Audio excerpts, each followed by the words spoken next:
Hey, this is Dr. Ben Weitz, host of the Rational Wellness Podcast. I talk to the leading health and nutrition experts and researchers in the field to bring you the latest in cutting-edge health information. Subscribe to the Rational Wellness Podcast for weekly updates. And to learn more, check out my website, drweitz.com. Thanks for joining me, and let's jump into the podcast. Welcome to the Functional Medicine Discussion Group meeting tonight on Functional Maternity with Dr. Sarah Thompson. And you'll really love her because she's really awesome and she really knows this topic. I'm Dr. Ben Weitz. I'll start by making some introductory remarks. I'll introduce our sponsor and then I'll introduce our speaker for this evening. I encourage each of you to participate and ask questions by typing in your question in the chat box. And then I'll either call on you or ask Dr. Thompson your question when it's appropriate. Thank you for joining our Functional Medicine Monthly meeting. I hope you consider attending some of our future events. June 23rd is our next meeting, and we'll have Dr. Ali Reze, and he'll be giving us an update on SIBO with some new exciting research that he's been doing with Dr. Pimentel. Him and Dr. Pimentel also just co-wrote a book about SIBO titled The Microbiome Connection. The next meeting after that will be July 28th, but we're still working on a speaker. If you are not aware, we also have a closed Facebook page, the Functional Medicine Discussion Group of Santa Monica, that you should join so we can continue the conversation when this evening is over. I'm recording this event. I'll include it in my weekly Rational Wellness podcast, which you can subscribe to on Apple Podcasts, Spotify, YouTube. If you listen to the Rational Wellness podcast, please give me a ratings and review on Apple Podcasts. I'm very happy that our speaker for this evening is, I'm very happy that our sponsor for this evening is Integrative Therapeutics. Integrative Therapeutics is one of the few professional companies, product lines that we carry in our office, and they have a number of really great products. One product I'd like to highlight, even though it's not necessarily related to pregnancy, that we've been using a lot more in the office, is their specialized, highly absorbable form of curcumin, which is called Theracurmin. And there's been a number of peer-reviewed studies published using this particular formulation. It's very highly absorbable. It's in a water-soluble form. One of the great things is 2 capsules a day is the therapeutic dosage. And now I'd like to introduce our speaker, Dr. Sarah Thompson. She's the founder of Sacred Vessel Acupuncture and Functional Medicine, the creator of functionalmaternity.com, and the writer of Functional Maternity. Subtitle, Using Functional Medicine and Nutrition to Improve Pregnancy and Childbirth Outcomes. She's a certified functional medicine practitioner, licensed acupuncturist, board certified herbalist, birth doula, and educator with a passion for pregnancy care. Dr. Thompson, thank you so much for joining us tonight. Thank you, Dr. Weitz, for having me here tonight. Great. So how should we start? Well, we're here because I am a functional medicine practitioner who specializes in pregnancy and maternity care. And I'm going to hopefully touch base a little bit on just a small part of the functional medicine world as it applies to pregnancy care. One of the things I always try to tell people who are functional medicine practitioners who are going to be working with pregnant patients is that everything you've learned about functional medicine so far, throw it out the window because it doesn't apply to pregnancy. Right. Pregnancy functional medicine is its own unique doctrine, simply because you're not dealing with one person's biophysiology, it's 2, and it changes the game. So we're going to dive into a little bit of that today.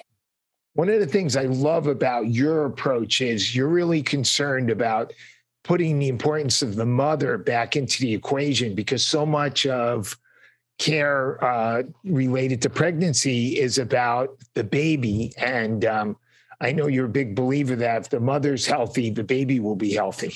Yes. And I feel like the mother has gotten lost in the care of pregnancy. And we focus so much on healthy baby, healthy baby, healthy baby, and monitoring and preventing complications that we lose the mother in that process. And when we're looking at nutrition and functional medicine in maternity care, it's just that, it's maternity care. It's care of the mother. How is the mother's body physiology changing in this moment? How do we support that? How do we protect her from these changes? Because if she's functioning correctly, baby's going to be fine. Baby's going to grow. Everything is going to be the way it's supposed to be. But if she's not, you can have a healthy baby. You have a mom that's going to struggle for years postpartum with complications because her childbirth and her pregnancy experience were not functional. Right. So when you are approached by a woman who's trying to get pregnant, how long before she gets pregnant would you ideally like to start working with her? Yeah. So in my practice, we consider pregnancy a year before conception up to a year postpartum, because there's so much that happens pre-conception that sets the stage for the predisposition to complications during pregnancy. And there's so much in pregnancy that happens that then predisposes a woman to having complications postpartum that then can follow her for the rest of her life. So that's the time frame in which, when I say, functional medicine for maternity care, that's the frame we're looking at, not just once she's conceived. So what do you think are some of the biggest obstacles that you often see with women trying to get pregnant? Trying to get pregnant? Yeah. Oh gosh. As functional medicine practitioners, we'll preach it till the end: nutrition. Right. There's an element of fertility that we can affect, and it has to do with that, right? What she's consuming, what her partner or the donor or whatever experience we're having here is contributing to that conception. Right. A lot of pregnancy complications begin at conception, and it has to do with those initial trophoblast cells in embryonic development and what they brought to the table. And what they brought to the table came from both sides of the party. And that's an element that we can adjust to some degree, but there's also an element we can't, because, as I think we all are aware, women are born with all the eggs they'll ever have. And these eggs develop while she is in utero in her mother. Therefore, the pregnancy experience that her mother had and the preconception nutrition that her mother had is affecting her fertility. And we can't change that. But we can set up the woman who is in our office with better support so that hopefully she goes into this pregnancy or this conception with the least amount of complications, as we support those eggs, however they came to her. And we give her the best we can so that the next generation, if it happens to be a daughter, has the best start in fertility for the next generation. What do you think are some of the most important factors to increase the likelihood of getting pregnant? Yeah. One of the things that I have seen, I think probably more commonly than I think most people are aware of, is, especially in our society where we view certain looks as healthy, right, is for a female body, having zero body fat is not conducive to conception. And the number of people who come into my office who are struggling with conception or have irregular menstrual patterns, we can almost always pinpoint some sort of history of yo-yo dieting that has shocked the system a little bit, some nutritional deficiencies because of that. Fat-soluble vitamin deficiencies are a big one, and over-exercising, right? Exercise, especially intense exercise, HIIT workouts, CrossFit, some of these really intense workouts, they raise cortisol levels. That's what they do. And you tend to see lower estrogen levels. Exactly. Lower progesterone levels, because, right, if you're stressed, your body's going to do progesterone stealing. And that can limit the ability of someone to conceive, even if the egg and the embryo that came together is beautiful. If they can't make enough progesterone to sustain the first weeks of pregnancy, they're not going to conceive. It will not implant correctly.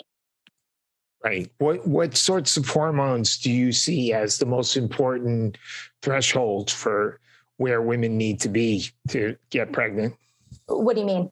Like in terms of, levels that you're looking at, and, when you're trying to figure out, assessing a woman at the beginning. Let's say somebody comes in really, she's a runner and she's really lean. Is that one of the things you'll look at? What I will do is I'll run a day 3 fertility panel. Okay. We're going to look at AMH, FSH, LH. usually an estrogen on a day 3, DHEA. If I'm doing that's the only panel, then of course I'm going to throw in things like thyroid and vitamin D and a bunch of other stuff. But the AMH, FSH, LH is a very simple test to tell us, is that person creating a dysfunctional pattern with the amount of exercise that they're doing? A lot of people who fall into that category have missed cycles or amenorrhea or things like that, right? So it's a pretty obvious pattern oftentimes where it mimics PCOS as well, where they are getting cysts on their ovaries. They're getting a lot of the symptoms of PCOS, but when you do a day 3 panel, that LH is not elevated, which is very interesting. FSH is higher than LH and AMH is elevated. Okay. Let's see. In terms of nutrient status, are you assessing their levels of micronutrients and making sure they don't have any, micronutrient insufficiencies? I won't say deficiencies. Obviously, we have to get rid of deficiencies, but are there optimal levels of nutrients for pregnancy? Yeah, of course there are. And it's, everything again with functional medicine should be individualized, right? It's very much, I will run testing based off of the person in the room. And I will run things that, we may look at a homocysteine, we may look at B12 folate levels, right? Things that may indicate MTHFR or issues with methylation that could in turn cause complications later on. We see people with those deficiencies, insufficiencies, or MTHFR, or issues with methylation in general are more likely to have complications in their pregnancy experience, such as preeclampsia, migraines, those sorts of things that kind of rear their ugly head only in pregnancy. So we will look at that. If somebody it depends on what they're coming in for. If they're just looking for preconception support to have the best pregnancy that they're going to have, then I might run some basic stuff. Usually, so for hormones, you're always using serum. Is that right? Not always. We'll use a Dutch test. Yeah. Oh, okay. Yeah, cool. I like Dutch. Dutch is good. It just depends on if they're coming in for like irregular menstrual cycles and things where we're kind of suspecting there might be an adrenal progesterone issue, or we have symptoms that are associated with, elevated estrogen levels, then I might run a Dutch test on them. Do you, in that regard, can you think of a case that you've had recently where there was an issue? With hormones? Yeah, with hormones, with irregularity and adrenals. I actually was bringing up the exercise thing, particularly because I have a patient I've been working with since December. And so she had 2 things. Number 1, she was a bodybuilder. Number 2, she'd been on birth control since she was 16 and she was now 30. Never stopped birth control at all. You think she took male hormones? Huh? Did she take male hormones? She did not. But her BMI was, I think, 15. Like she was pretty skinny in there. And when she came off birth control, hoping to conceive, she didn't cycle at all. She had been on, she even said the only time she's ever cycled is when she was on birth control, where she would do the sugar pill and have a very, very mild bleeding, more brown spotting than anything. And we ran labs on her, and sure enough, she had functional hypothalamic amenorrhea, right? Which is associated with people a lot of times who are anorexic. Same thing, where the body goes into starvation mode and it shuts down that communication from the hypothalamus for reproduction. And we put her on a diet that she did not love. And it's been since December, and she had her first cycle in March, and it's May, and she just got a positive pregnancy test. Oh, wow. That's great. What's her current body fat level? She's not happy. She did gain 15 pounds. But I told her we have to give. And we did cut her workouts down, where she was working out 2 times a day for an hour to 2 hours each time. And we cut her back to 3 times a week. And then, of course, we added some supplements in it, right? We're going to do some things like that. So we put her on. What supplements did you add? So we put her on the Seeking Health Optimal Prenatal, which is one of my go-to prenatals, especially when we have some preconception issues. So we did that. We did, what else did we do? Extra vitamin D. She was deficient in vitamin D. She had a vitamin D level, with like 18, 19. It was like pure deficiency. Wow. She'd been eating nothing but raw veggies and chicken breasts for years, which you just don't get much out of. Right. Right. So we had some work to do, and we brought her vitamin D levels up. And when those vitamin D levels hit adequate levels, that's when she had her first cycle. What level was that? When we tested it in March, it had jumped from that 18, 19 range to 35. Cool. Yeah. So not ideal, but enough to get her cycling. So that was awesome. Somebody asked what prenatal vitamins. I think you just mentioned Seeking Health. Is that right? Yeah. Seeking Health is my favorite preconception prenatal vitamin. And I have an article on my website, which is at functionalmaternity.com, which is basically talking about prenatals and what to look for in prenatals and how, and if we get to the board here in a little bit, because when I do presentations, I don't do PowerPoints. That's not as personal. We'll talk about why there isn't a prenatal that hits everything that a mother needs throughout gestation, because a prenatal is technically designed to grow a baby, not a mom. And our goal is to grow moms. Right. So, that's your preconception prenatal. And then what about after conception? So it depends on the trimester. So first trimester, if you did all of your good homework preconception that you were supposed to, we kind of go, it's okay. Do the Smarty Pants gummy, do whatever you can get in because it doesn't matter. Smarty Pants gummy. Yeah, it doesn't matter. And that's the idea, is that really, in those first 10 weeks of pregnancy, nothing she's doing is really helping the growth of that baby. There's going to be some things we can do to help her if she comes in deficient, but everything that goes into that pregnancy is already there. That embryo brought everything it needed for those first 10 weeks of development. And that's one of the reasons I always say, it's like when we look at preventing preeclampsia, we're looking preconception. So if somebody had preeclampsia in a previous pregnancy, if you get to them already and they're 12 weeks, it may be too late. And you're just going to be managing it the entire time again. Now, can you manage it? Absolutely. We manage preeclampsia all the time, and we get people to term and they have wonderful vaginal births with no eclampsia, and they do great. But it's a lot of hard work on both practitioner and patient's part, where prevention is easier than treatment. So if we have somebody who had preeclampsia in a previous pregnancy, that year preconception, that's where the work is going to happen, because that little embryo and those trophoblast cells that become the placenta that are dysfunctional, that's happening in those first couple of weeks. So when somebody's pregnant in the first trimester, if they can't swallow a prenatal because it's making them nauseous, I'm okay with that. And oftentimes dietarily, what they actually need is more just carbohydrates and fruits. And we do like a high fruit based diet sometimes in the first trimester, simply because you need the sugar. And so that's where I like one of those things where, like I was saying earlier, everything you know about diet and functional medicine, throw it out the window, because right off the bat, wouldn't you want to keep them? Wouldn't you want to keep that vitamin D level the same? Wouldn't you want to keep them on that vitamin D?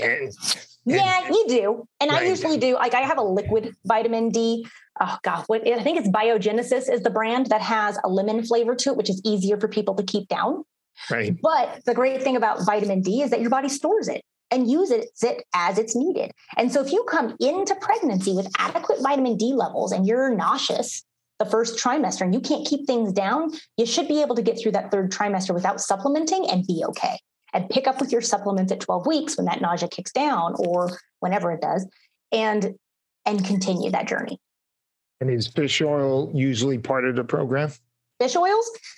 It depends. So I have a whole section in my book on fish oils, because I feel like we took a little bit of the fish oil research as a country and ran with it, but missed the big picture. So I am not a fan of isolated DHA supplements in pregnancy. And you can read about more of it in the book. But without EPA, DHA doesn't work correctly. And it thins the blood too much. And for some people, that might work. And I actually have a patient right now who has a blood clotting disorder and doesn't want to use Lovenox. And I've never done this before. I told her this is all experimental, but she wants to trial doing high dose DHA preconception and testing her blood to see if it keeps it thin enough to get off the Lovenox. Because we see in the studies that that's what it does. If it doesn't have EPA, okay. The other thing is, why do we use DHA?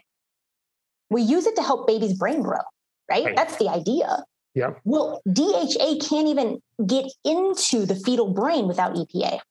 Well, most of us are not just using DHA. We're using DHA, EPA, and then topping it off with additional DHA. Right. We are. The majority of the world is not. The majority of midwives out there that I work with are not. They're just giving a DHA because they saw the cool study that showed that DHA was great for brain development in baby, right? It's all about baby. Right. So if the mother is willing to take a prenatal, which one would you have them take in the first trimester? If they can, again, Seeking Health, they have a chewable. I've heard mixed reviews on the chewable from them.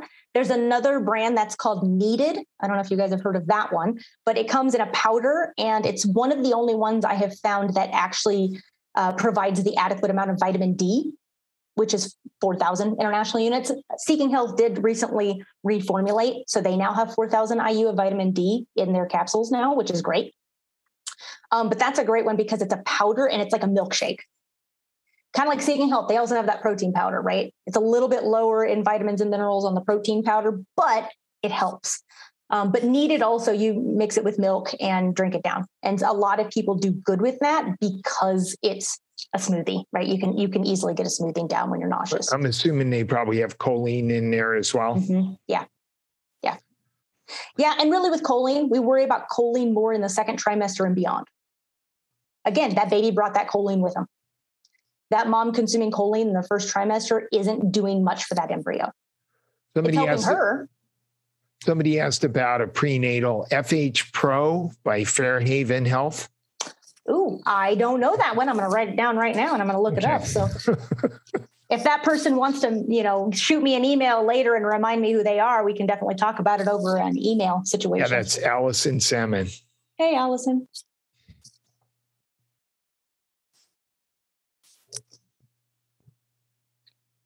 Yeah, I know some of my patients in Australia will use, there was a brand called Nutrello that seemed to be okay that they had out there. I'm trying to think of some of the other ones that I've seen that are pretty decent. Those tend to be my go-tos. Somebody else suggested Designs for Health, and I've used that on a few patients as well. Yeah, let me pull that up. There's a reason I don't like the Designs for Health prenatal, and I can't remember off the top of my head why it is. So I'd have to look at the label again and kind of go through the listing and be like, that's why I didn't like that one. But that's one I typically don't love. Thorne Basic Prenatal is one that I will sometimes use in first trimester because it's less pills. It tends to be a little bit more digestible, but it's still not one that I'll continue throughout the rest of pregnancy. Claire Prenatal and Nursing Formula is another one because it's 3 pills a day that some people do really good on because it's only 3 pills a day. That's we'll try to get in the first trimester or get for people who can't do Seeking Health 8 pills a day because that's just, I can't do that. And Metagenics has one, and they've added in their packets L-carnitine. And I looked it up, and there's actually a fair amount of research showing benefits to L-carnitine. So our L-carnitine becomes important in the 3rd trimester specifically, simply because metabolism changes in the 3rd trimester. And what you'll find is that the placenta produces lactogens, and these lactogens help to block insulin's ability to pull sugar into the maternal blood cells. And when that happens, the maternal physiology starts to break down fat, right? L-carnitine is important for the breakdown of fat at a cellular level to make energy in the Krebs cycle. We all remember the Krebs cycle, right? And that's where it becomes really important is we see that using L-carnitine in that 3rd trimester helps with cellular metabolism on the maternal side more than anything.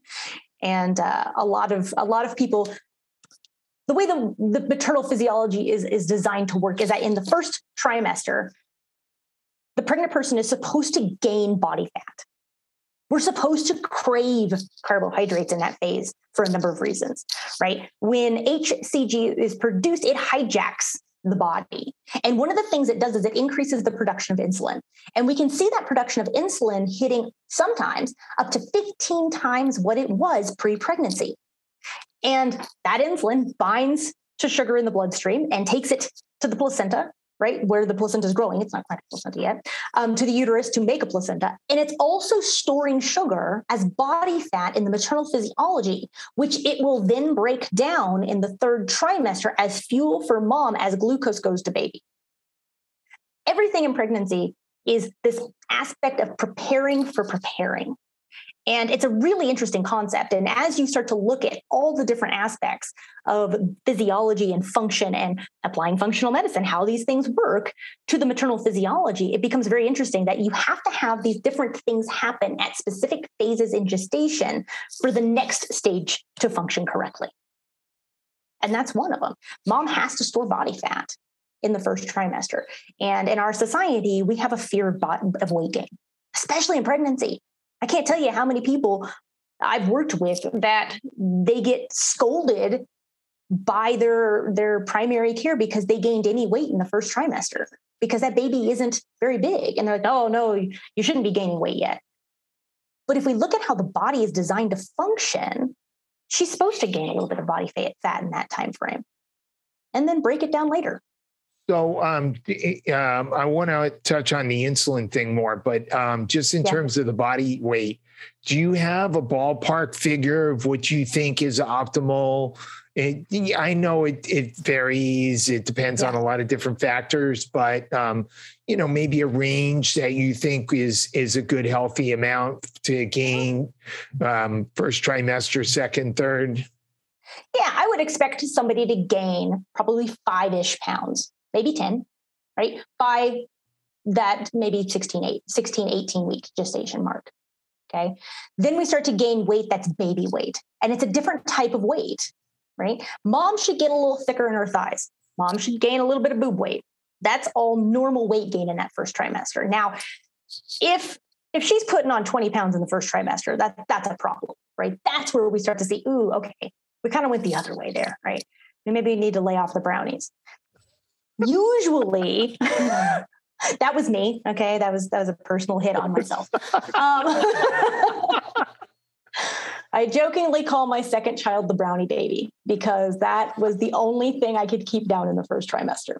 And looking back, I think pretty sure I was a magnesium deficient person coming into that. But whole other story. It just depends. So depending on size, like me, I'm 5 foot. I'm a tiny person.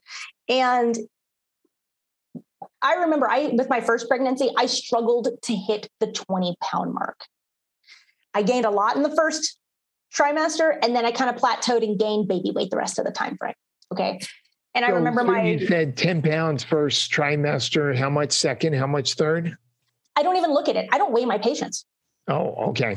Yeah, I don't weigh anybody in my office because I typically don't believe that weight and body size equals health. Now, obviously, if they come in and they've gained, usually somebody who's gaining excessive weight, you can see it, right? It's not their normal physiology body weight growth, right? That's a good practitioner. You look at that patient and you go, you know what? Let's start working on some things like that. This is not, especially if you're working with somebody and you're really working their diet and they're doing a good job, right? And they're gaining weight. That might be a sign of early preeclampsia. That's different, right? Let's say your bodybuilder patient, if she's getting into the third trimester and she's barely gained 10 pounds, you might be concerned about that, right? Yeah, absolutely. Right. She's going to feel it. Again, most of the time babies do just fine and they take what they need from mom. But she's going to feel it. And we're going to talk about it. And we're going to tell her, hey, you probably need to throw some more calories in there. I would say I tend to, and in my practice, it's what I see probably more so, is err more on those sides of things. I'm more worried if somebody is a little too skinny. They're not gaining the body fat or they've lost weight in pregnancy. That's a problem. Versus somebody who gained a little bit more than what their physician was hoping they would gain. So let's talk about, you mentioned insulin, how there's more insulin receptors. Mm-hmm. how should we best monitor insulin and glucose to make sure that we don't have metabolic problems during pregnancy? Yeah. Well, some of that is slightly out of our control. So we could definitely do an insulin test in the first trimester and see, especially if you have patients who are like the hyperemesis side, but it becomes more just management, honestly. Usually the people who have that like up to 15 times increase in insulin are people who have insulin resistance or PCOS prior to pre-existing diabetes, those sorts of things. You'll see that crazy high increase. You'll also see it in certain genetic conditions. So we see that there are a couple of genetic genes that are associated with more hyperemesis. And hyperemesis has been basically linked to this excess production of insulin, which then causes more than anything hypoglycemia, right? So a lot of what happens in the first trimester is especially with nausea, is this low blood sugar issue. And really more than anything in the first trimester, if I have people who are definitely getting that hyperemesis, you could test them, but everything in pregnancy just happens so darn fast that if they're getting nauseous like that and, they're struggling to keep food down, all of this, we honestly just assume they're hypoglycemic because there's a 99% chance that their blood sugars are dropping too low due to whatever reason. And they're having cortisol issues and whatever it is, right? And they can't compensate for the amount of sugar that their body needs at this time. And I always joke, it's like this horrible design in biology that when your blood sugar drops too low, your body wants to vomit. But it does. It's a shock scenario.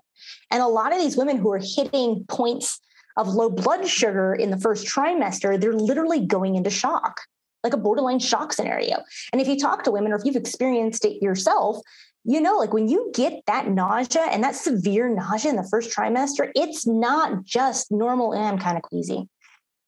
You're shaking and you are uncontrollably vomiting and dry heaving. And it's a shock reaction. And it's because that blood sugar dropped too low. And what do you consider the number that you're really concerned about as far as low blood sugar? I don't even test. I go off of symptoms. Oh, if you looked at like a fasting blood sugar on somebody in the first trimester, right. These are things that just never get run, honestly. I would say probably anything lower than 75 is probably going to cause some element of nausea. You need to keep that blood sugar up. And for a lot of these women, I had one patient in particular who had hyperemesis. This was her 5th pregnancy with me. And every one of her pregnancies, she'd needed IV hydration. In the first trimester, she was going in every other day in her previous pregnancies. And the only way, and there's an element of genetics there, right? This is something that happened in her mother's pregnancies. And again, new studies are showing that we have a couple of different genes that are now being associated with hyperemesis, and all of these genes regulate blood sugar or regulate insulin production. So in her case, we had her eating basically a little bit of extra sugar, and she didn't end up with gestational diabetes or anything like that. She just needed more healthy sugars in her pregnancy because of those insulin levels. She had to compensate for it to make herself feel good. Dorothy asked if hyperemesis continues into the second trimester. So that's oftentimes is associated with some of those genetics. Really cool, interesting studies too that talk about some of that hyperemesis and some of the excessive nausea being associated with an exacerbation of H. pylori in some patients. And you'll see that being a trigger or a cause of some of these morning sickness patients that go past 20 weeks. Usually your blood sugar levels stabilize by 16, 18 weeks. That's when we see a shift in the production of HCG. So there's alpha and beta and all these different types of HCG. And the one we typically test for beta, I always get them mixed up. And then there's a shift usually by 16 weeks, 18 weeks max, that then decreases that increase in insulin production. Let's say instead of a bodybuilder woman, you have somebody who's heavy and she gains a lot of weight in the first trimester, and now you're seeing a blood sugar, say, drop. When are you concerned that this is insulin resistance? Yeah. And then I would probably, in that case, that's a specific case, I would probably be concerned from day one, right? If she was already on the heavier side and then gained a lot more weight, then that might be a problem. Okay. And that's something we need to work at. And it becomes, again, this game of kind of battling some of the maternal physiology. Because again, some of it we can control and some of it we can't, because some of it is being controlled by the secondary person in the game. And we can't stop the hormone productions from that embryo and that baby. Crystal asked, do you ever have them wear a continuous glucose monitor? I have not. Hold on one second. I'm going to open this window and get a little more light in my room real quick. Okay. No, I haven't. I've had them do it once we get into like second trimester and stuff like that, but it's going to be so skewed in that first trimester that it's not even worth doing. You're going to see it all over the place because she really is all over the place. And again, it's sometimes easier just to go off symptoms because it's such a short time frame. And it's not like we have a big, and one of the things of pregnancy that makes it, I think, sometimes harder to work with pregnant patients is you don't have the time that you do with people outside of pregnancy. Everything changes within 4 weeks. Every 4 weeks, it's almost a completely different person that you're working with. And so a lot of these tests, and as I said, everything you know about functional medicine, throw it out the window. Because a lot of these tests that we use in patients preconception even don't apply to pregnancy. It's just, you don't have the time. It's going to be inaccurate. It's not worth doing. And so it's learning to look at functional medicine differently and using what you have available and what you can use and learning to analyze it and learning to find those little nuances and symptoms that kind of give you clues as to what's going on. It's a lot harder than working with, again, the preconception fertility patient even. It's just a different game. What about exercise during pregnancy? So exercise during pregnancy, I'm not an exercise specialist by any means, but typically it depends on the person, right? If that person has done a lot of these exercises, didn't have any fertility issues, and wants to continue doing them during pregnancy, by all means, go for it. It's not when you want to start a new exercise regimen. It's not when you want to start, my friend said I should go do CrossFit and I think I'm going to go do it and I'm 16 weeks pregnant. No, now's not the time. Right. But if they've been doing it all along, you probably shouldn't be a problem. Like, again, my weightlifting patient. Definitely, I've had a couple of them. I've had weightlifting patients before who continue weightlifting. Again, we cut them back and we say, your 2 hours twice a day may not be okay right now. But by all means, if it makes you feel good, go for it. If it starts to be a problem, then we'll address it. And ideally, being in shape, being fit, having strong muscles should help with, pushing a baby out at the end, right? Yeah, that's our goal, right? Like I said before, when we're looking at creating a functional pregnancy and childbirth, that's the end goal. We can have a healthy pregnancy, but we need to have a healthy childbirth as well. It's like my book says, like we're using functional medicine and nutrition to improve pregnancy and childbirth outcomes. When you have pregnant patients in your office, what are their biggest concerns? Their biggest concerns are typically, I want my baby to be healthy and I want to have a good labor. Nobody comes into there saying, I want to have a crappy labor. No, they want to have a good labor experience. They don't want to struggle in that process. They want that baby to come out the way it's supposed to, and they want it to be a natural experience. And to me, this is almost like my piece de resistance in my whole, I guess, push in the book and everything that I did research-wise is I spent the last 15 years working with pregnant patients, being there from fertility through conception and being at their births. And I joked that as a birth professional, when I went to birth, I'm kind of a lazy doula. Like, I don't want to work that hard. I want my patients to have awesome, beautiful, functional births where I can leave and high five and say, you did that. I was just here. I was just the voice. You did that on your own, right?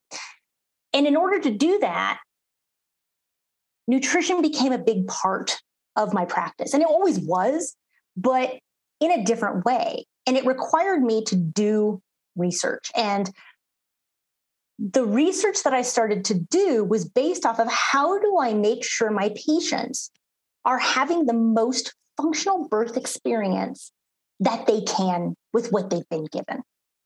Now, again, like before, there's things that we can control in the preparation for childbirth, and there's things we can't control. I'm sure you guys all know who Dr. Weston Price was, right? Everybody knows Weston Price at this point. Anybody know who Kathleen Vaughn was? No. Kathleen Vaughn was another physician during that time frame. And in fact, Weston Price even quotes some of her book in his book, Nutrition and Physical Degeneration. But she was a physician who studied specifically nutrition in childbirth in the 1930s. And her big push was that the nutrition that a child had from birth through puberty was more indicative of their ability to birth a child than anything they did after puberty. And what she found was that it changed the pelvic shape. So young girls who were fed a poor diet developed poor pelvic shape. And those who ate a great diet had great pelvic shape. What does that mean, poor pelvic shape? So one of the things that we see being associated with failure to progress and some of these increasing risks of cesarean delivery in our society is that babies don't fit through pelvises the way they used to, right? And that the pelvic shape changes and the pelvic opening narrows to be a little bit more football shaped or a little misangled. And babies' heads can't come through that. No matter how much awesome work a mother has done nutritionally to prepare her body for labor and delivery, head can't come through a misshapen pelvis. And now this was, of course, way back in the 30s, and nobody has done anything else since then. Her book was called Safe Childbirth. And apparently, as far as I know, there's like a handful of copies left. One of them is up by me at the University of Wyoming, and I did rent it one time to read through it. And it's just a fascinating book. I love old books because it's just like Weston Price's book. There's just things you can't replicate anymore. You can't look at, Native American society and see what happens to these people as we, abuse them and pull them into, reservations and feed them ration food and, destroy their whole nutritional framework. You can't do that anymore, nor would we want to. What are the optimal levels of calcium and magnesium that pregnant women need to be consuming, and in what form, and how much from supplementation? And all right, that gets tricky. So usually it's about 1,000 milligrams of calcium is what we aim for in pregnancy. With magnesium, that one gets tricky. Simply because, hold on, I'm going to turn my lights on. My house is getting dark on me. Let's get some lights in here. Okay. So magnesium gets tricky because there is little to no research on what a pregnant woman needs in magnesium in the diet. And I would argue that the RDA is ridiculously wrong. And if you look at it, and once you understand physiology, you kind of go, yeah, that doesn't make any sense. So currently the RDA for magnesium for pregnancy is 350 milligrams.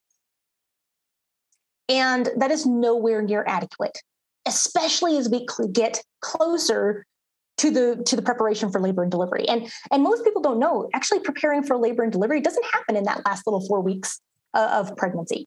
It starts at like 24 and 28 weeks. That's when the body starts preparing for childbirth. And everything from there kind of stair steps. And if you miss one of those stairs, you're going to be behind. And a big part of those stair steps is magnesium. Okay. Can we draw pictures? Yeah, go ahead. So, I mean, if you want to keep talking about magnesium, we can, or I can tell you kind of the cascade of things that go into the functional childbirth experience and show you all the little spots that magnesium starts to build and why magnesium becomes so important in that third trimester, and how I personally believe that the RDA for magnesium should be almost triple what the RDA actually says. Sure. But is there a form of calcium that you like for pregnant women? Oftentimes, in all honesty, I'm pushing foods. I'm not pushing supplements. If we're doing a calcium, usually what's in a prenatal is adequate, and we just add it in the diet wherever we can. Yeah, I mean, there are some prenatals that don't have the calcium in there. That's true. And that's why we kind of pick the good prenatals, right? We have specific ones we want to work with and ones we don't want to work with. Right. Could you give the name of that doctor again in the book?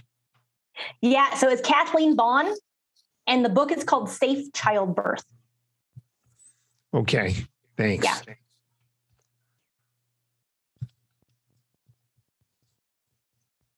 Yeah. Like I said, there's a couple of universities that still have copies, but it's out of print.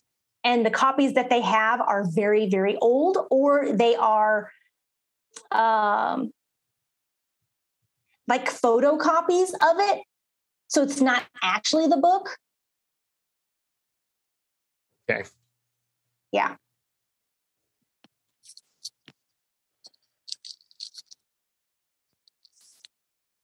But it's pretty interesting. And if you look at,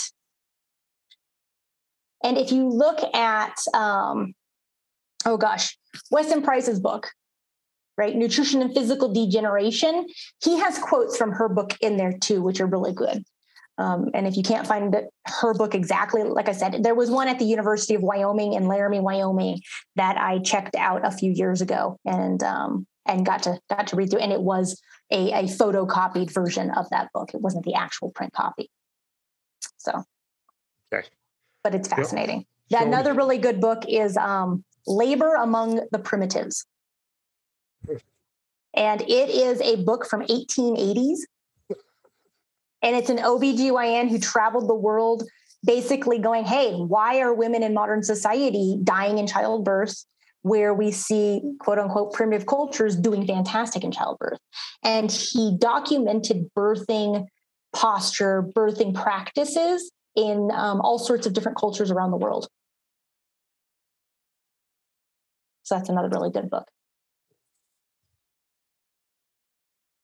Show us your diagrams.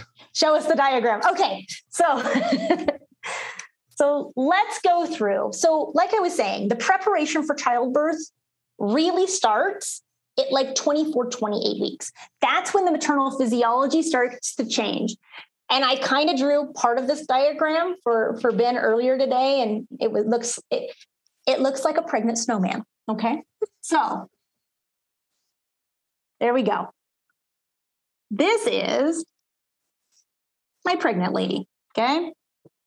Let's see. I don't think you can get that far. Hold on. I might have to make her smaller. I don't think you can see the whole picture. Can you?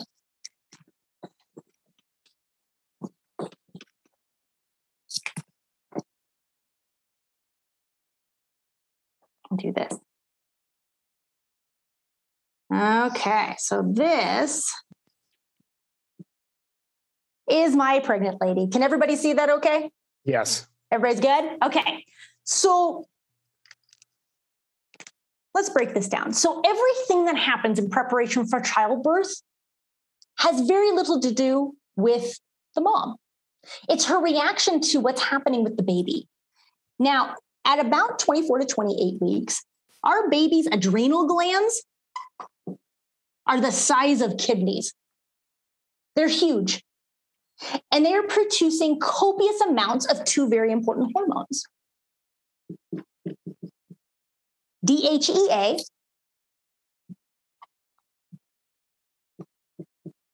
and cortisol. These two hormones start to increase. So you can actually do serum testing for cortisol and DHEA. And as you start at like 24, 28 weeks, you'll see every week they just raise. And then by 36 weeks, they start to come back down because, you know, things are changing there. And all of these hormones, every time we hit a little threshold in these hormones, something cool happens in the maternal physiology. And we need these things to happen from about that 28-week mark on for labor to be functional.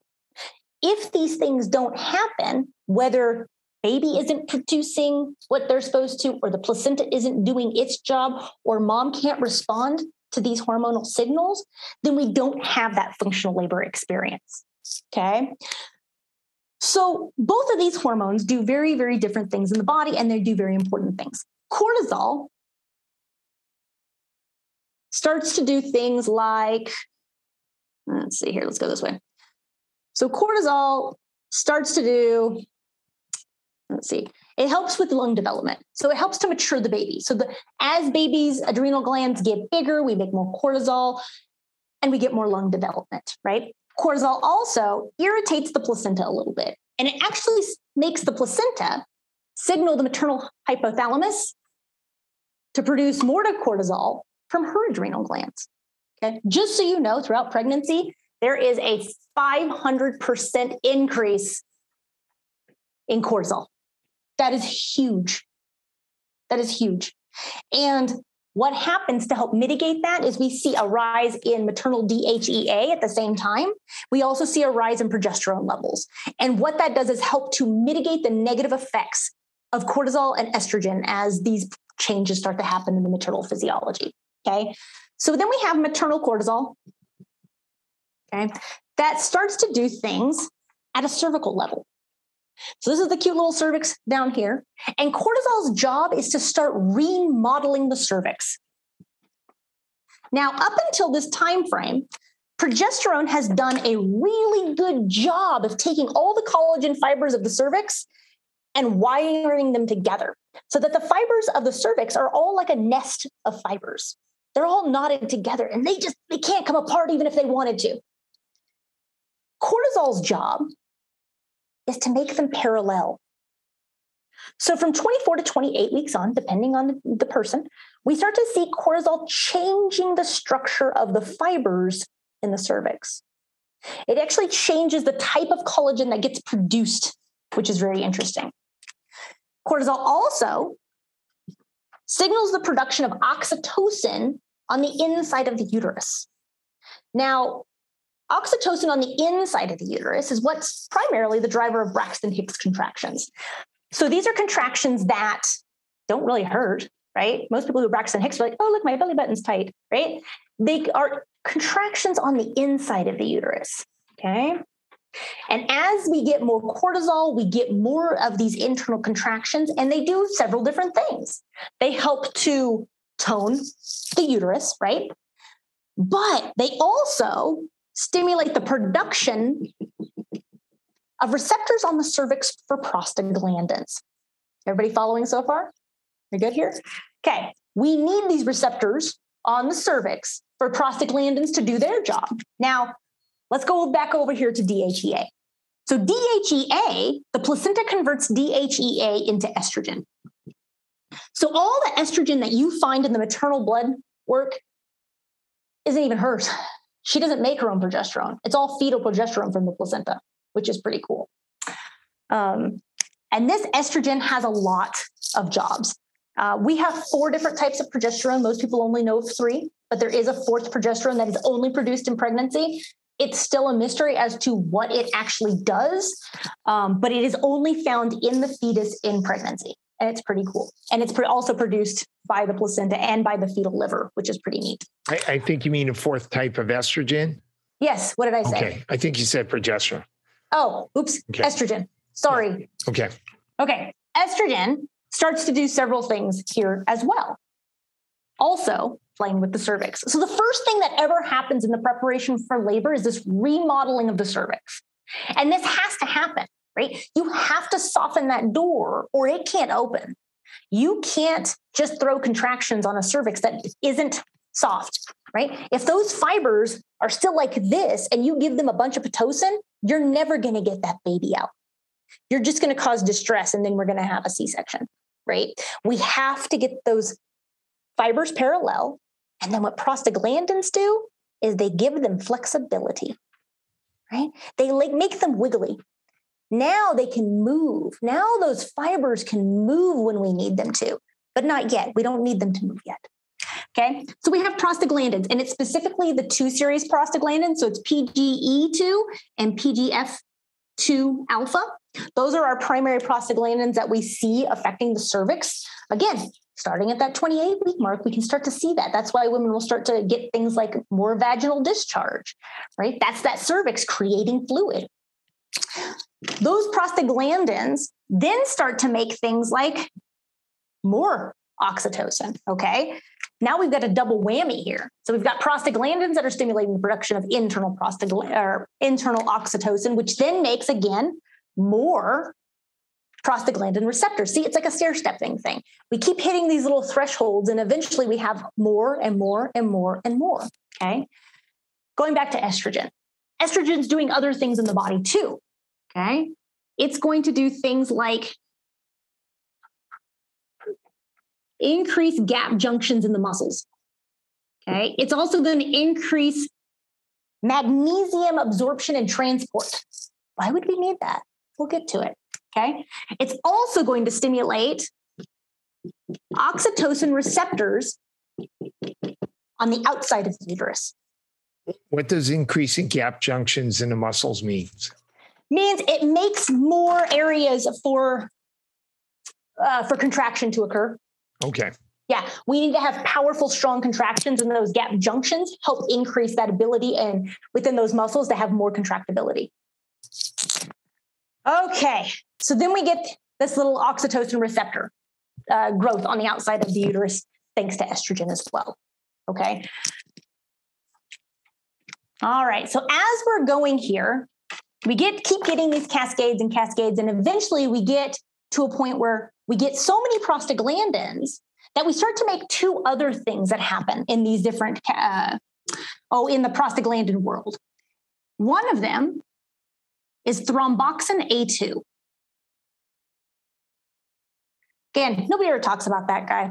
It's kind of like the series 2 prostaglandin's better cousin. So it's an anti-inflammatory. It's also a coagulant. And actually, it's the primary coagulant of childbirth. And so when you clot, right, when the placenta comes out and we see clotting, that happens, it's thromboxane A2 that does the job primarily. And one of the reasons that I dislike DHA, isolated DHA supplementation in pregnancy, is that DHA neutralizes thromboxane A2 so it can't do its job. That's how it thins the blood and prevents clotting.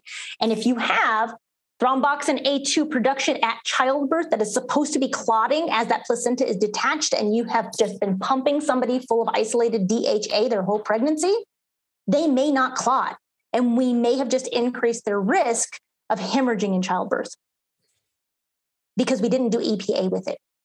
EPA prevents that. Following? Yep. Okay. So that's one of the things that these different prostaglandins do as they increase throughout that time frame. The other thing is it helps to produce a chemical called hyaluronic acid. Everybody know what hyaluronic acid is? Yep. Yeah. It's the lubricant of skin and cartilage, right? We see a lot in skincare, right? It's very popular for women to reduce their wrinkles. Well, it's very popular in your cervix as well when you go into childbirth. So remember our cervix, right? It started off all knotted. Then we made it parallel. Then we started to give it flexibility, right? And now what we're going to do is we're going to fill the gaps with fluid.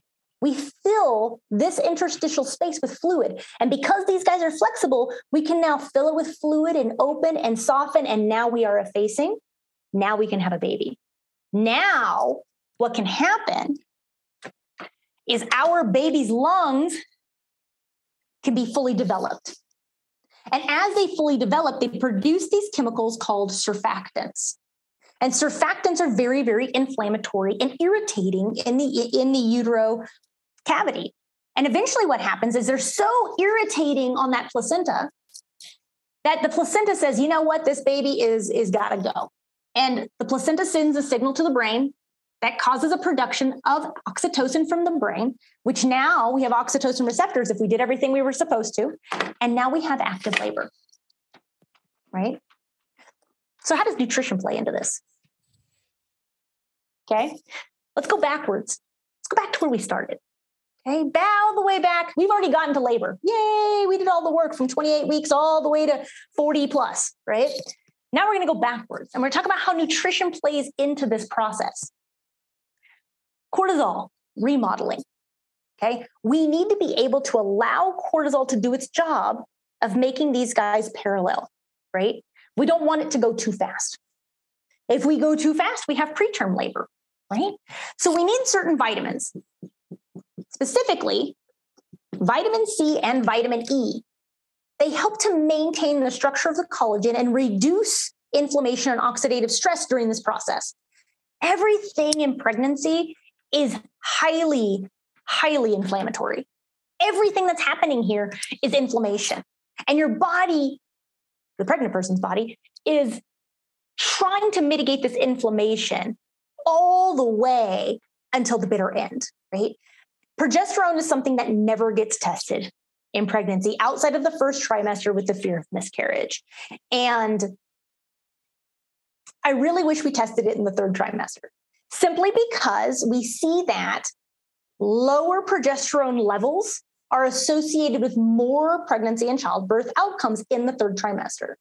And nobody ever tests it. And it's really interesting to me because we need progesterone. And a lot of the things that happen with low progesterone are also mimicking of vitamin D deficiency.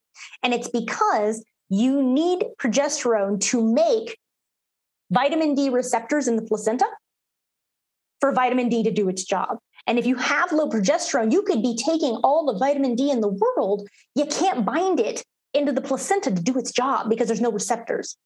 There's very little receptors. And so it's something that I like to do. I usually at 28 to 32 weeks will test progesterone levels. And you want that between 100 and 300 mgs. That's a lot, right? In the first trimester, we're lucky if we're like, yes, 25. That's our magic number, right? By the third trimester, we're sometimes hitting 300. And we need that progesterone to prevent preterm labor, okay? We didn't throw thyroid in here yet, but I'm going to throw some thyroid up here in a second too. Okay, prostaglandins. Making of prostaglandins, we need fats and we need omega-6 fatty acids. Prostaglandins are made from specifically things like linoleic acid, found primarily in nuts and seeds and meats. And we need that to make prostaglandins. Most people do fine in omega-6 fatty acids. That's typically not something we see deficient in the standard American diet and with most people we see, unless they're eating a low-fat diet or they're overdoing their omega-3 fatty acids. Those are time frames where we may not see that production the way we're supposed to, okay? But typically people do pretty well. And I just say, make sure you're getting a serving of nuts and seeds every day, somewhere in there. By the way, you mentioned if progesterone is low, is there a natural way to help progesterone? Not at that phase. It becomes medication-based. Okay. Yeah. Again, sometimes in pregnancy, prevention is easier than treatment, right? And that's one of those scenarios where if the body isn't producing progesterone, sometimes I've seen some things that talk about using vitamin E in high doses to increase progesterone production, but not in pregnancy. The fear there would be, thinning of the blood and some issues there. It sounds like it probably wouldn't be appropriate, but we tend to use chasteberry, Vitex. Yeah. And I don't know if chasteberry would be as effective to bring those levels up in that time frame. I doubt it. There's no way it's going to be as effective as taking progesterone. Yeah. That becomes definitely like acute crisis management. And it's better just to get the progesterone suppositories and support it that way. And it's interesting because sometimes we'll see too, like anxiety, depression, and some of those sorts of things that kind of rear their ugly heads in the third trimester. You can oftentimes find low progesterone and low DHEA in those scenarios. And what's happening is mom is feeling that 500% increase in cortisol. And she shouldn't be feeling it. And so sometimes, like I have a patient right now who has been struggling with anxiety and we tested her progesterone, and sure enough, her progesterone is silly low. And that's what we've done is get her midwife to give her some progesterone suppositories. And within a week, her anxiety was gone and she was sleeping through the night. And it was low progesterone. And who knows how she got there? It was an IVF pregnancy, and sometimes we'll see IVF pregnancies are prone to having some of these different issues. Maybe it was that, maybe it was just she's an older mom, who knows? It could have been just bad luck. But using that progesterone in an acute crisis management situation helped her symptoms. So that's part of, functional medicine. Sometimes we need the meds, right? Sometimes we need that. And in that case, that's what we needed. Okay. So the other thing we're getting here, right, is this production of oxytocin. Now, oxytocin is a protein amino acid-based chemical, and it's made from 9 amino acids. And 2 of those amino acids are essential amino acids, meaning she has to consume them in the diet or she can't make her oxytocin to save her life. And those are primarily, leucine and isoleucine. Okay, those 2 have to come from the diet. Eggs, eggs, eggs, eggs, eggs. I love my pregnant mamas to be eating eggs every single day. The more, the merrier. Eggs have everything you know to grow a baby and everything you need to help a mom function. Unless she has an allergy to eggs, then we find other methods. Okay, so you need those. The other thing you need is for oxytocin to do its job, you need magnesium. Okay, so from 28 weeks on, we start to see this interesting increase in the need for magnesium down here, right? We already talked about estrogen right here. He upregulates the absorption and the transport of magnesium throughout the body. It pulls it into the uterus. It pulls it into these tissues, partly because oxytocin needs magnesium to bind to its receptor. If there's no magnesium in there, it can't attach to that receptor. It can't do its job. And therefore, we don't get the contractions. And if we don't get that happening, then we don't get the receptors on the cervix that prostaglandins need to do the softening, right? We want the squishy cervix. We can't do that without magnesium, okay? All right. Other things we need here. We need to make these oxytocin receptors on the outside of the uterus. We need several things for this to happen, okay? Number 1, we need cholesterol, interestingly. Typically, oxytocin receptors do not have a very long lifespan. A couple days, they're gone. We need these guys to stick around for a while. And so cholesterol, in this specific scenario, it's very interesting. Cholesterol becomes part of the makeup of these oxytocin receptors, and it keeps them alive longer. And what's interesting is as cortisol levels rise throughout pregnancy, we also see that blood cholesterol levels also rise. If you take a 3rd trimester lipid panel, it doesn't look very good if you're not pregnant. LDL is elevated. Triglycerides are through the roof. It doesn't look good, and nobody ever runs them. But low cholesterol in the 3rd trimester may be a sign of labor and delivery complications, because you have to have that cholesterol to keep that oxytocin receptor in place longer so that it's there and we accumulate tons of oxytocin receptors for the big day. Everybody following still? Okay. The other thing we need here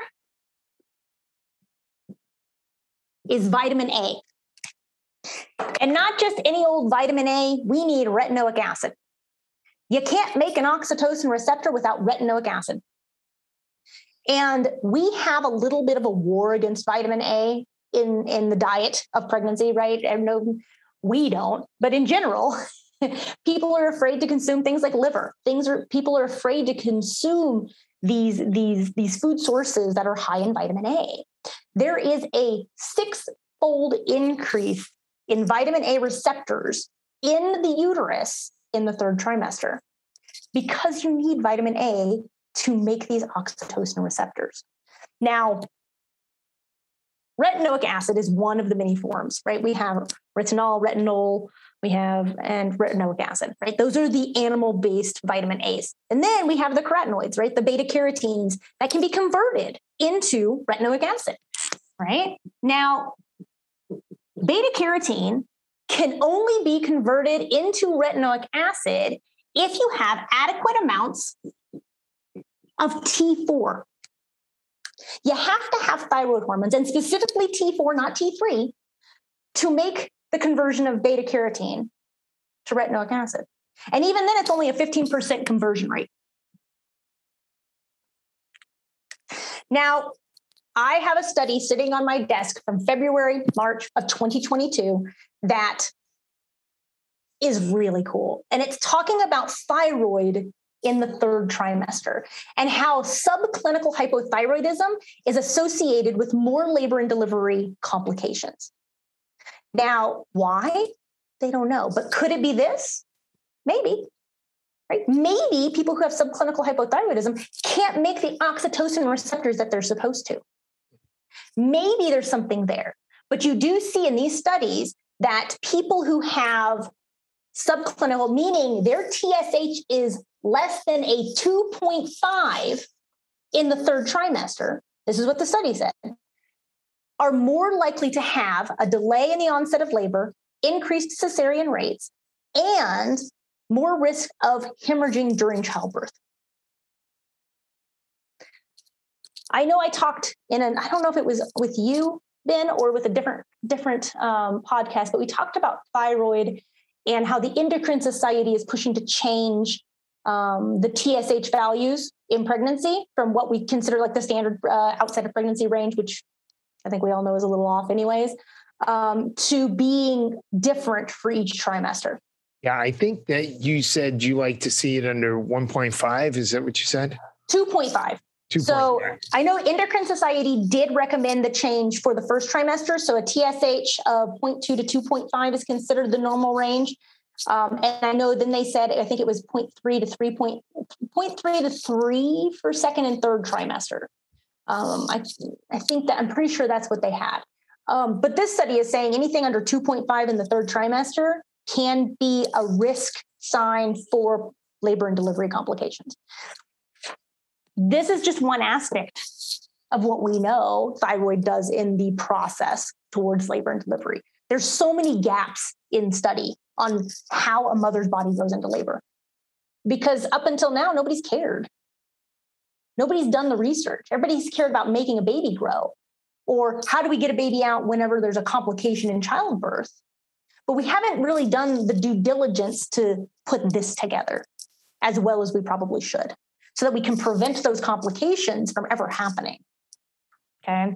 All right. Crystal asked, or she's commenting, too many healthy, low inflammation women go to 42 weeks. And so she stops omega-3s at 37 weeks and switches to primrose oil. Don't do primrose oil. Don't do primrose oil. Okay. So interestingly, a couple studies on primrose oil. It was an old wives thing, right? So primrose oil has been used as a midwife thing for helping labor, right? Initiate labor and those sorts of things, because it's got a little bit of prostaglandin type stuff to it, all these different things. But what we see in the studies, or it helps to stimulate prostaglandins. But what we see in the studies is there's different types of prostaglandins. And one of those groups is the PGI group. Okay. That's an anti-inflammatory group. It does some other things. It mitigates and kind of competes with thromboxane A2. And what we see with evening primrose oil is it's really good at increasing PGI prostaglandins, but not PGE2 and PGF2 alpha. And so what we see is that you take too much evening primrose oil and you can't clot. You can't clot in labor. And so it increases the risk of complications in labor. It doesn't help them. I have an article on my website about it. It goes into more detail, because it is something that I was told to do in my pregnancy. My midwife was all about it. It was an old midwives thing. And it was based off the fact that it is really good outside of pregnancy, right? We use it a lot for women's health complications, but it's not so great in pregnancy. Okay. So just, sorry, little tangent. Okay. And I did see somebody talking about let's see, premature rupture of membranes and those sorts of things, right? So premature rupture of membranes can happen due to a number of reasons. Sometimes it is bacterial and vaginal infections, like you see more PROM with GBS positive moms, yeast infections that went undiagnosed, that sort of stuff. The other thing you can see is, so the surfactants that are being produced by babies' lungs are usually neutralized by antioxidants in the amniotic fluid, specifically vitamin C and vitamin E. And we'll see in studies that deficiencies in vitamin C and vitamin E do increase the risk of premature rupture of membrane. So it can be kind of a little bit of all that stuff. Usually it is kind of an inflammation type thing, but usually due to something along those lines. Yeah. We know preeclampsia can be a problem, and we were talking about blood sugar and insulin. Yeah. So, I'm sorry, I missed the question. So how do we, what do we do if there starts to be issues with preeclampsia? And it depends on the pattern of preeclampsia. So there is no one pattern of preeclampsia. And oftentimes it is acute crisis management at that point. And there are some tips and tricks to reducing the symptomology, just depending on what that presentation is. Sometimes we're doing things like, I'm sure everybody has heard of the brewer's diet, right? Where we're pumping people full of milk and eggs. And the idea there is, are we fixing the problem? No, right? When somebody has preeclampsia and they're spilling protein, we're causing protein deficiencies throughout the maternal physiology. And by making them eat, a half dozen eggs a day and a half gallon of milk or whatever we can get in them, we are supplementing their protein, knowing that they're going to lose a bunch of it so that we don't feel the damage from that protein loss. So those are things that you do crisis management. I've seen some cool studies that talk about using, and I have in clinic very successfully, using superoxide dismutase and manganese supplements for things like HELLP syndrome. And I've actually done that very successfully in clinic. N-acetylcysteine, anytime I have a patient who is over a specific age or did a in vitro fertilization, I always put them on a coenzyme Q10 for pregnancy, because we see in the studies that helps to reduce the risk of preeclampsia in those cases. There is a researcher out of Ecuador, last name Teran, T-E-R-A-N, and they are doing a ton of research on CoQ10 in the prevention and treatment of preeclampsia. So there's definitely some things you can do. It's very much case by case. Usually we're looking at things like magnesium. So one of the things that can be added to the first trimester supplement regimen, right, of all the things, would be magnesium. We do see that magnesium is needed for the proper vascular development of the placenta to the uterine there. And that magnesium deficiency in the first trimester can cause changes to that vasculation and increase that risk of preeclampsia.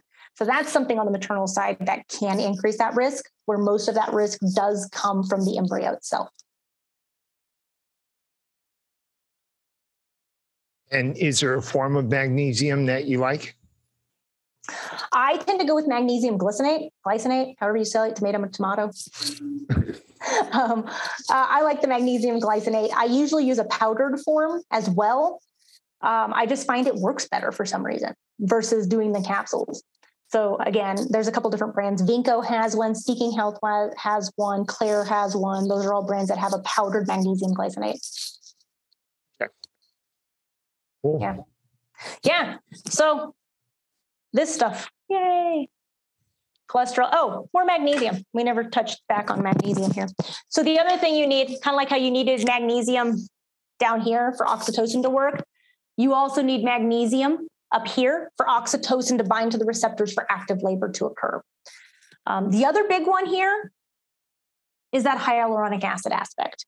There was a really interesting study, and I can't remember what year it was, but what they did is they went through and they compared the different induction methods. And they said, Pitocin, prostaglandins, if we do this treatment, what is our live birth outcomes? What is our vaginal birth outcomes? What's the cesarean rate? How many side effects do we have in a 24-hour period? One of the things that they did in that study, or they looked at, was the use of hyaluronic acid in induction methods. And what they did is they injected hyaluronic acid into the cervix, and they did it every 3 hours. And what they found was that there was a greater than 90% vaginal birth rate with that group, with no side effects. That's incredible. No side effects were found in that study. But it was deemed unusable because nobody liked getting injected in the cervix. That doesn't sound fun. You got to put a speculum in, you got to, get the needle in there. It's not fun. Nobody wants to do that when they're in labor.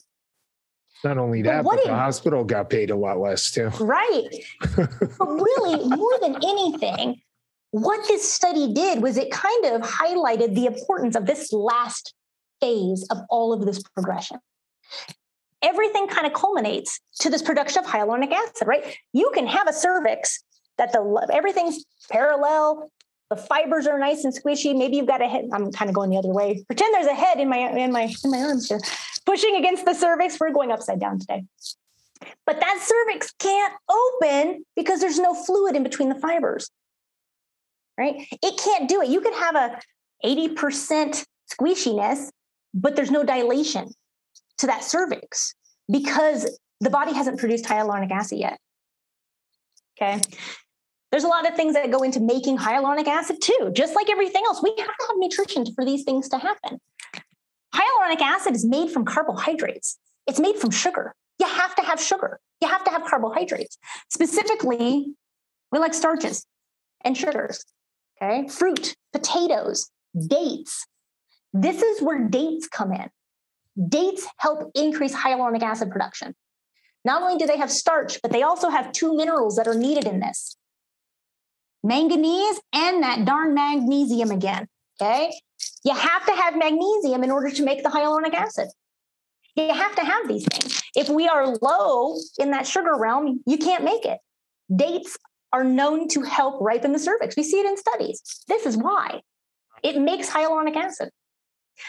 Hyaluronic acid is also found in things like skin and cartilage, right?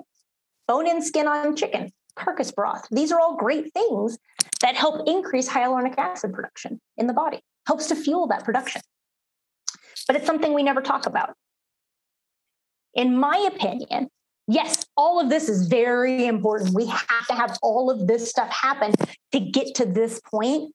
But when you look at the actual active labor aspect, you have to have that hyaluronic acid for that cervix to open, right? You have to have contractions to push that baby down. You have to have the prostaglandins that make that cervical fibers nice and squishy, but you have to have the fluid in that cervix. The other thing that fluid does is it fills all the tissue in the vaginal cavity. So when that head pushes through, we stretch, we don't tear. Sometimes you'll see studies that link, longer labors to more vaginal tearing and really fast labors, right? It can go either way because we didn't get enough of any of the stuff in the vaginal tissue at that point. There was no love there. And so it just couldn't stretch. But same thing the other way. Like if you have long labors, then you may not have had very much hyaluronic acid to fill that cervix. And now you've kind of used it all up, right? It kind of all went there and your vaginal tissues can't stretch as well. What are some of the most effective things a woman can do who's waiting to go into labor to maybe hasten that? So there are things that you can do and there are things you can't do, right? The best thing somebody can do in those last weeks is make sure their body's preparing as much as possible, right? I always tell people to carb load, honestly. Eat some sweet potatoes, eat bananas, eat root vegetables, eat whole grains, eat the carbs, okay? Don't be afraid of them. But a lot of this is hinging on the development and the growth of that baby. And if that baby's not mature, you could be 4 centimeters, 80%, and baby could be at a 0 station. You're not going to go into labor until that baby tells your brain it's ready. So there's stuff you can do, but then there's also this element of time and patience, which sucks. And it's always hard when I have patients who come in and, being an acupuncturist as well, we have patients all the time who are like, can you just induce me with acupuncture? I'm like, well, kind of, but not really. We can play with your hormones. We can play with your system. But if your baby's not ready, it's not going to do anything. You might feel a little bit. We might progress you a little bit, but you're not going to go into labor until that baby's ready. Sometimes women drink raspberry tea. There's all sorts of... Yes, there's castor oil. There's blue and black cohosh that people will jump on board with sometimes. There's the whole evening primrose thing. There's a lot of things people do. But when you get to that last 4 weeks of pregnancy, the work was done before. And that's one of my big messages that I want a lot of practitioners to know is the sooner you can get on board with men and women too, like who are pregnant. I say this all the time. The sooner we can get to people, the more we can actually successfully change their childbirth outcomes. If we can start working with them at 24, 28 weeks and making sure that they're doing and we're monitoring and we're seeing what's happening here, the better that outcome is going to be. And if their outcome is better and they have a great vaginal birth, then their child is going to be set up more so for their health in the future. And there's so many things that happen in the maternal physiology that changes mom's postpartum health, right? Her birth experience may set her up for having things like postpartum depression.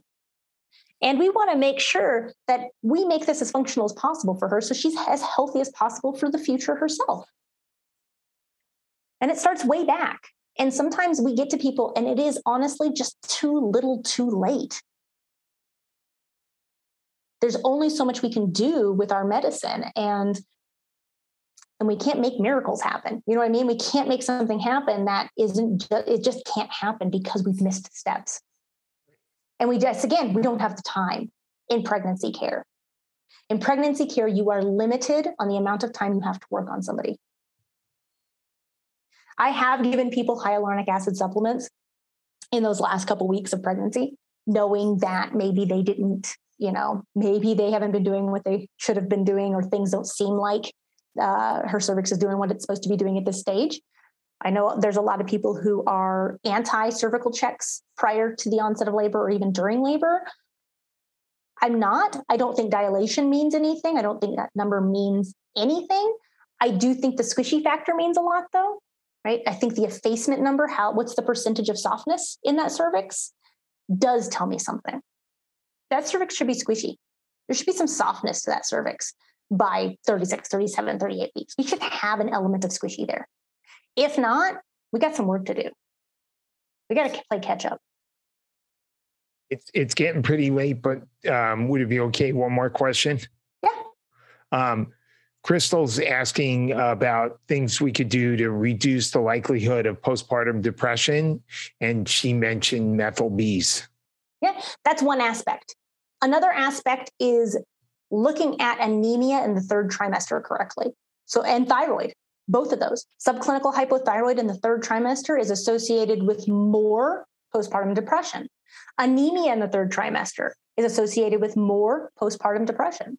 And we know depression can be just a sign of weakness at a cellular level, the body being run down. So there's a lot of elements that go into postpartum depression. And if we're looking to prevent postpartum depression, wow, that was quite the tongue twister for me there for a second. Everything in pregnancy, we have to work backwards. So if somebody has postpartum depression, we have to go back to that childbirth experience. If we can make them have a nice, happy, healthy childbirth experience, they're going to be less likely to have postpartum depression. We go back further. If we can help prevent them from having anemia in the third trimester, or making sure that their thyroid is functioning properly and doing things like that, then we can help prevent them from having things like postpartum depression later. And methyl Bs, yeah, those can definitely play a role in that. Only 20 to 30%, depending on age bracket, of anemia in pregnancy is associated with overt iron deficiency. I think we oversupplement iron in pregnancy. Sometimes it's associated with B vitamin deficiency. And so we can see that B vitamin deficiency issue, things like methyl Bs and THFR, all that kind of stuff, being kind of further back, kind of creeping its head around. And it's just so borderline. And then we have a rough childbirth experience, or maybe we lost a little bit of blood and we were already anemic. And now we've set ourselves up for this depression pattern, because now we have to recover from childbirth, and neurotransmitters are not on the forefront of that recovery. So a lot of different things can go into that pattern. Yeah. Great. So this was a tour de force presentation. Awesome. Thank you. Well, I appreciate you having me. This is my passion. This is my heart. So it comes through. You're so passionate about this topic. For those who'd like to get a hold of you, how can they get a hold of you? And both for patients, and also, do you consult with practitioners as well? So I am currently in the works on a couple of different things. Anybody can get a hold of me via my email. So it's hello at functionalmaternity.com. That's the other email. That's the clinic. This one will be more directed to me. I also do, for patients, I always do free phone consultations before they ever schedule an appointment. So they can always jump on the website for the clinic, which is sacredvesselacupuncture.com, and go to the scheduling option and just schedule themselves a free 15-minute phone consultation. And I'm more than happy to chat that way. As for upcoming things on mentorships, yes, we are working on putting together some mentorship programs. I'm looking to put together actually something similar to what you got here, which is more like a once a month case study review for practitioners, where everybody can send in a case study and we'll go over them over a course of a couple hours and do that once a month. So you can keep an eye on the website. So that's the functionalmaternity.com website for updates on that. And that should be coming up hopefully sometime this summer. Any midwives in the South or Midwest region, I will be teaching at the Midwifery Wisdom Conference in Galveston, Texas in November, where we're going to talk specifically thyroid and nothing but thyroid. It should be fun. And your book is available? Yeah, my book is available on Amazon, or you can order it through your favorite local bookstore. I'm all about supporting the local bookstores. It's Functional Maternity, using functional medicine and nutrition to improve pregnancy and childbirth outcomes. And people can always just email me too. I am more than happy to talk to other practitioners and help where I can, just via email without it ever having to be a big formal thing. I want practitioners to know, and I want women to get support. So I feel like I'm always available to help where I can. Great. Thank you. Thank you so much. Yeah, of course. Thank you. Thank you for making it all the way through this episode of the Rational Wellness Podcast. And if you enjoyed this podcast, please go to Apple Podcasts and give us a 5-star ratings and review. That way, more people will be able to find this Rational Wellness Podcast when they're searching for health podcasts. And I wanted to let everybody know that I do now have a few openings for new nutritional consultations for patients at my Santa Monica Weitz Sports Chiropractic and Nutrition Clinic. So if you're interested, please call my office, 310-395-3111, and sign up for one of the few remaining slots for a comprehensive nutritional consultation with Dr. Ben Weitz. Thank you, and see you next week.